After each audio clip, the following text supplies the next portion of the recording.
بسم الله الرحمن الرحيم السلام عليكم ورحمة الله وبركاته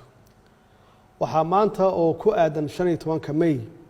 halkan aan ku xuseynaa sanad guuradii 77 ee ka soo wareegtay aasaaskii golihii dhalinyarada Soomaaliyeed ee Israel waxay mahad u sugan tahay allihii 13 dhalinyaro ee aasaasay ururka Israel ka dhaliyay Soomaali horseedna uga dhigay hogaaminta iyo kamira dhalinta halgankii muddada dheeraa soo socday ee keenay isku duubni dulqaad adkaysi wadajir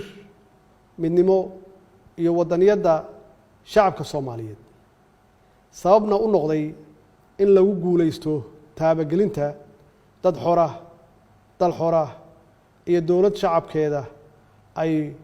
ku faanto oo karaamo iyo sharaf ku leh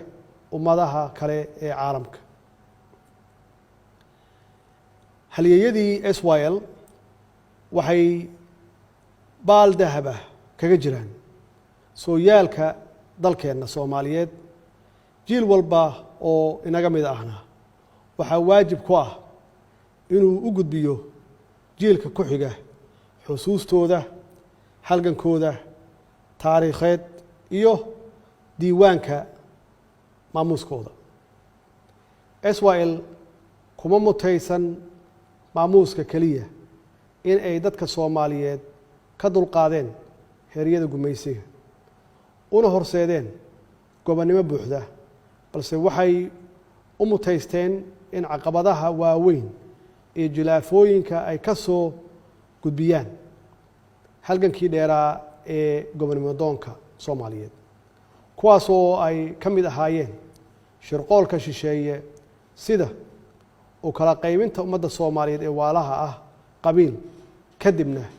xoog lagu xukumo macnaheedu wuxuu yahay in jahli lagu hayo ummadda Soomaaliyeed ama aqoonta loo diido dhaqaalahana lagala dagaalo si gacanta gumaysiga marnaba aysan uga maarmin ama ay ugu hoos jiraan isla markaasna koox yar oo fakarka gumaysiga haysta ay u adeegsadaan ama loo isticmaalo kala qaybinta ummadda Soomaaliyeed dalka Soomaaliyeed waxaa cashar dhaxalgala ugu filan taariikhda Israel oo muujinaysa kartida iyo geesinimada qofka Soomaaliga ah ee jecel dadkiisa iyo dalkiisa inuu badbaadiyo kuna shaqeeyo mabaadi ku dhisan Soomaalinimo wadaniyad ama patriotism iyo midnimo kana fogaada wax kasta oo ummadda kala qaybin kara oo ay ugu horeyso qabyaaladda sidoo kale waxaa mudan in aan tusaalayno midnimada iyo wadajirka ay lahaayeen xisbiyada ama ururada dhalinyaro ee ka kala dhisnaa gobollada koonfurta iyo gobollada waqooyi ee dalka iyo muhiimadda ay siiyeen jaceylka dalka iyo dadka iyo diinta garowsadeenna dhibaatada qabyaaladdu ay ku leedahay mustaqbalkooda ay sababna u noqotay inay helaan gobonnimadooda dhidibadana u taagaan qaran ka tilmaaman caalamka maanta 77 sano kadib dhalinyaradu maxay ka baran karaan tusaalooyinka Israel maxay dhalinyaradu maanta ku mutaysteen xaaladda cakiran ama dhibka ay ku jiraan maxay dadka ku hadaaqaya ama ku dhawaaqaya qabyaaladda u hayaan mustaqbalka dhalinyarada Soomaaliyeed ee maanta jooga annagoo aragnay cashar fiicanna ka helnay 30 sano ee ugu dambeeyay khasaaraha ay lahaan karto in qabyaalad iyo wadajir la'aan ay jirto dhalinyarada waa rajada kaliya ee dalku leeyahay dalkuna waa hodan dadkiisuna waa sabool waxaa looga bixi karaa saboolnimada dhalinyarada oo israacda oo ka shaqeysa dowladnimo wadaniyad wadajir iyo horumarka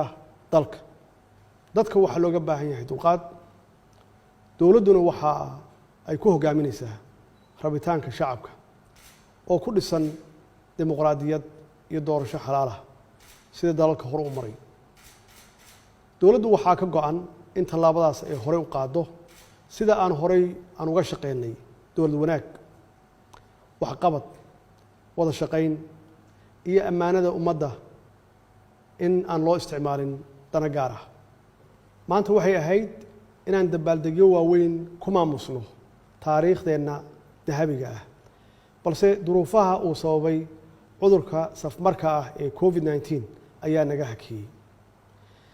dhalinyarada Soomaaliyeed maanta iyagaa hormood u ah dadaalka xooggan ee dalka looga samata bixinayo cudurkan COVID-19 oo saameyn xoog leh ku yeeshay caalamka. waxaan rabaa inaan munaasabaddan aan uga mahadceliyo halyeeyada bahda caafimaadka ee dhalinyaro u badan, kuwaasoo naftooda iyo wakhtigooda u hibeeyey sidii ay ula tacaali lahaayeen bukaanada uu soo ritay cudurkan. sidoo kale dhalinyarada Soomaaliyeed waxa ay maanta hogaaminayaan dagaalka aynu kula jirno argagixisada Al-Shabaab oo caqabad ku ah rajada iyo mustaqbalka dalkeena. hoggaanka shaqaalaha rayidka iyo ciidamada qalabka sida maanta waxay u badan yihiin dhalinyaro aqoon-yahano ah oo firfircoon, kuwaas oo isbeddel muuqda ama la taaban karo ku sameeyey shaqaalaha dowladda iyo ciidanka qalabka sida shaqo iyo niyad ahaanba. waxaa xaqiiq ah in dowladdu ay dhaxashay xanaan dhaqaale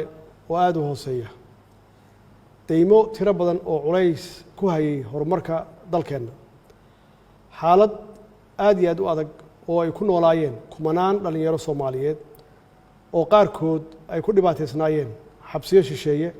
iyo xarumo qaxooti. waxaa dowladdu xoog saartay soo celinta adeega aasaasiga ah oo maqan, la dagaalanka musuqmaasuq baahsan oo curyaamiyey soo kabashada dalka.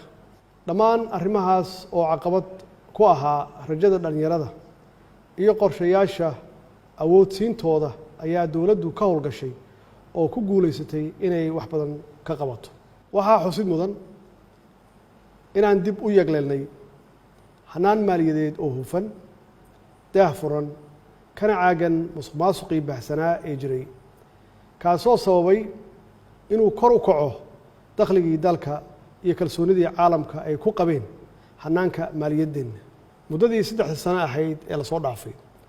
waxaan ku guulaysanay inaan ka soo baxno dhammaan shuruudihii hortaagnaa dalkeenna oo aanu jabinay darbigii cunaqabateynka dhaqaale eena saarnaa muddo 30 sano ah. si dalkeenna looga dulqaado deemankii faraha badnaa, taasoo ififaalo wanaagsan u ah mustaqbalka dhalinyarada dalkeenna, maadaama ay horseedayso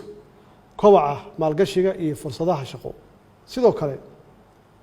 dowladdu waxay ku guulaysatay inay dalka ku soo celiso boqolaalo dhalinyaro ah oo ku dhibaataysnaa xabsiyada shisheeye, iyagoo maanta si sharaf iyo karaamo leh ugu nool dalkooda. dowladda federaalka Soomaaliya waxaa u degsan qorshe 5 sannadooda oo tilmaamaya meeshii aan shalay ka nimid, heerka maanta aan marayno ama aan joogno, higsigeenna berri iyo himilada aan doonayno inaan gaarsiino shacabka iyo dowladnimada Soomaaliya. waxaa hubaala dhalinyarada Soomaaliyeed meel kasta oo ay joogaan inay farxad gelinayso guulaha taariikhiga ah ee aan ka gaarnay qorshayaashii dib u habeynta hay-adaha amniga, joogteynta xaqsiinta shaqaalaha dowladda, kobcinta dhaqaalaha, awoodsiinta dhanka siyaasadeed ee dhalinyarada, dib u habeynta hay-adaha garsoorka iyo cadaaladda, dhiirigelinta maalgashiga iyo soo celinta maqaamka siyaasadda arrimaha dibadda ee maanta ku tilmaaman inay tahay mid ka turjumaysa rabitaanka iyo aragtida shacabka Soomaaliyeed. dardaarankayga dhalinyaro wuxuu yahay oo aan rabaa inaad fahamtaan muhiimadda ay leedahay ilaalinta danta guud oo loo baahan yahay in la wada ilaashado sida qaranka iyo dowladnimada. waxqabadka dowladnimadu waa hanti dhaxal noo wada ah kulligeen oo dalkoo dhan u leeyahay. ilaahay waxaan ka baryaynaa inuu naxariistiisii janno siiyo dhammaan haliyadii u soo halgamay xorriyadda aan maanta haysanno dalkeenna ilaahay waxaan ka baryaynaa barwaaqo iyo nabad waarta uu ka yeelo innagana uu naga dhigo kuwii ilaashada dhaxalka ay inooga tageen haliyadii SYL wasalaamu calaykum waraxmat ullaahi wabarakaatuh